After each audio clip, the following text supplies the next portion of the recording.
नमस्कार प्रणाम। हम शालिनी तिवारी वालों के बीच एगो खूब सुंदर लेख चुमावन के गीत लेके आइल बनी। ओकरा के देखी जा, अच्छा लगे तो लाइक सब्सक्राइब जरूर करब जा, कमेंट करके बताएब जा कि कैसन लागल आ शेयर भी कर देब जा।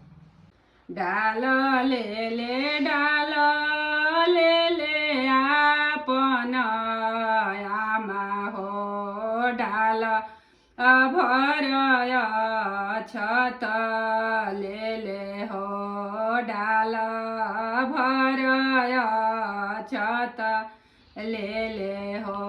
पहिले चुमई मायापन बेटा हो, पाछा ले हर जोता के बेटी हो, पाछा आले घासी काटा के बेटी हो।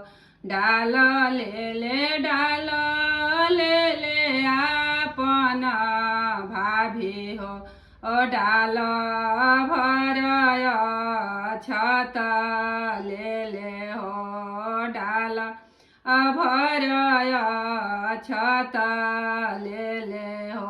पहिले चुमई भाभी आपन देवर हो, पाछा आसे ढेला फोरवा के बेटी हो, पाछा आसे हर जोता के बेटी हो, पाछा आसे हर जोता के बेटी हो।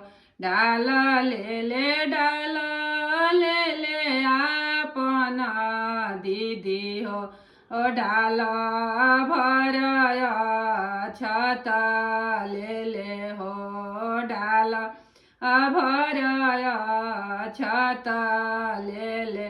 पहिले चुमई दीदी आपन भैया हो, पाछा से हर जोता के बेटी हो, पाछा से ढेला फोरवा के बेटी हो, पाछा से हर जोता के बेटी हो, पाछा से हर जोता के बेटी हो।